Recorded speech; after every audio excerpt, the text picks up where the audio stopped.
49 సమర్పించి Suman TV moms kitchen కి స్వాగతం. నమస్తే రమగారు. నమస్తే జయ. రమగారు, దసరా స్పెషల్స్ చేస్తూ ఉన్నాం మనం. ఈ రోజు ఏం చేసి చూపించబోతున్నాం? బెల్లం కేసరి చేద్దాం. బెల్లం కేసరి. పంచదారతో కేసరి చేస్తారు, బెల్లంతో చేస్తే హెల్దీ కూడాను. ఎక్సలెంట్ గా ఉంటుంది. మామూలుగా అమ్మవారికి గుడాన్నము అవి ఇష్టం. అవును, అన్నంతో ఒక రోజు చేసి రవ్వతో ఇంకో రోజు చేయొచ్చు. దీన్ని మనం గోధుమ రవ్వతో చేసుకోవచ్చు, బొంబాయి రవ్వతో చేసుకోవచ్చు. ఇవాళ బొంబాయి రవ్వ చూపిద్దాం, గోధుమ రవ్వ కూడా ఇంకోసారి. ఓకే, దీన్ని ఏం చేయాలంటే కొంచెం నెయ్యి మాత్రం హితోధికంగా వేయాల్సి వస్తుంది. అంత నెయ్యి అనద్దు నువ్వు. ఓకే, ధారాళంగా వేసేస్తారా? వేస్తేనే బాగుంటుంది. ఇదేంటంటే కొలత, దీని లెక్క 1 కప్పు రవ్వకి కప్పున్నర బెల్లం, 4.5 కప్పులు, కనీసం 4 కప్పులు నీళ్లు, 4 కప్స్ పోసుకుందాం. ఓకే, 4 కప్పులు పోదాం. మనం దీంట్లో ఒక చిన్న తేడా ఉందండి. మనం ఇప్పటికిప్పుడు చేసేసి వడ్డించేస్తాం అనుకోండి, ఒక గంట అరగంట గ్యాప్ ఉంటే 4 కప్స్, ఒకవేళ ఒక 3-4 అవర్స్ గ్యాప్ ఉంటే 5 కప్స్ కూడా పోసుకోవచ్చు.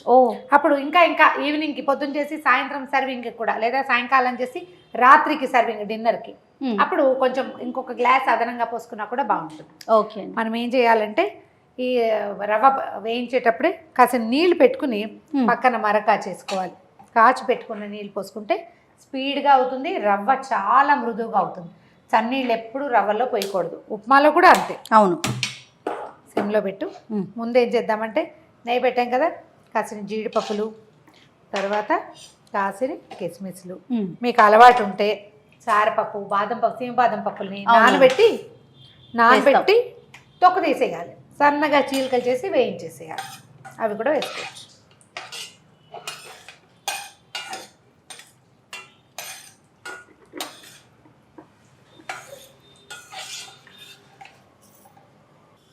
వేయించేసాం, తీసేద్దాం పప్పులు.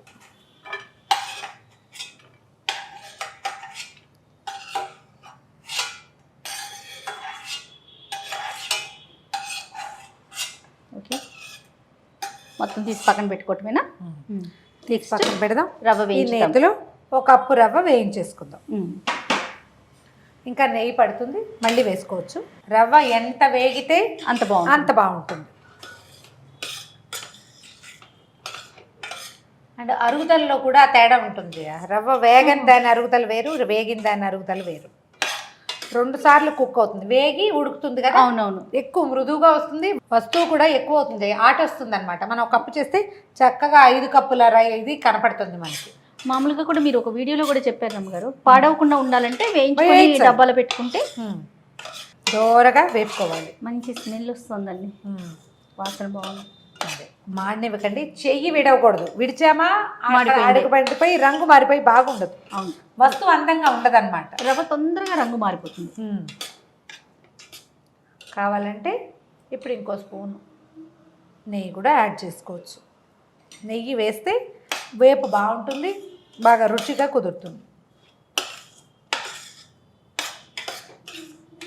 రమ్మగారు, ఈ శరన్నవరాత్రుల సందర్భంగా అమ్మవారిని ఏమన్నా దర్శించుకోవటం, విజయవాడ ఏమైనా వెళ్తుంటారా? అవకాశం దొరుకుతుందా? అమ్మో, పెద్ద పెద్ద క్షేత్రాలు దూరంగా ఎప్పుడు వెళ్ళటం జయ. మనకి హైదరాబాద్ పెద్దమ్మ గుడి ఉంది, జూబ్లీ హిల్స్ పెద్దమ్మ గుడి. రాత్రిపూట వెళ్తారా? రాత్రి అర్చన అయిపోయిన తర్వాత 7:30, 7:30కి అర్చన అయిపోవటం, వారు ఖాళీగా ఉంటే వెళ్ళిపోతాం. పెద్దమ్మ గుడిలో చివరి అర్చన పల్లకి ఊరేగింపు, అవునవును, తర్వాత పవళింపు సేవ ఉంటే నాకు చాలా ఇష్టం, అందుకని వెళ్తాను. ఓకే, దేవాలయాలు కష్టమే, ఇప్పుడు ఫుల్ రష్గా ఉంటాయి కదా. అవునవును, నేను కొంచెం పర్వదినాల్లో దేవాలయాలకు వెళ్ళేది తక్కువే. అయితే ఈ రాత్రిపూట సేవాకాలం ఆ పెద్దమ్మ గుడిలో బాగుంటుంది, అలా వెళ్తాను. నీళ్ళు కూడా కాగినాయి, స్టవ్ ఆపేసి అలాగా ఈ రవ్వలో పోసేద్దాం.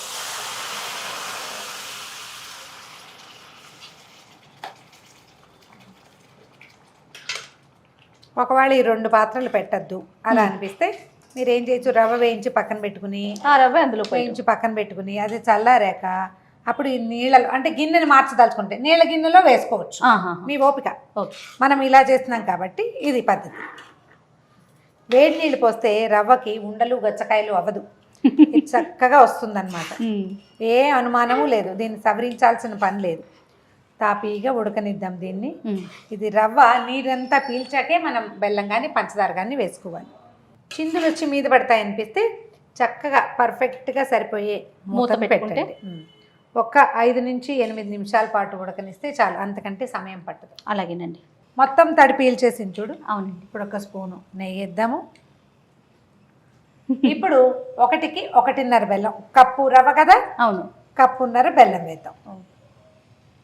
ఒకవేళ మీరు ఇంత తీపి తినమంటే కప్పు పాతికి వేసుకోవచ్చు.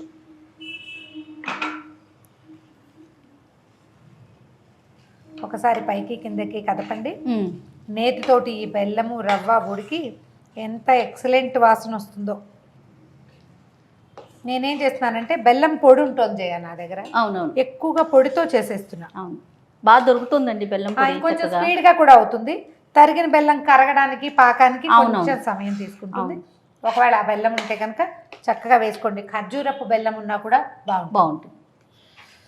రంగు చూడు ఎంత బంగారం రంగు వస్తుంది. ఈ బెల్లం మొత్తం కరిగిపోవాలండి. బెల్లం కరగాలి, ఇది ఇట్లా అంటుకోకుండా రావాలి.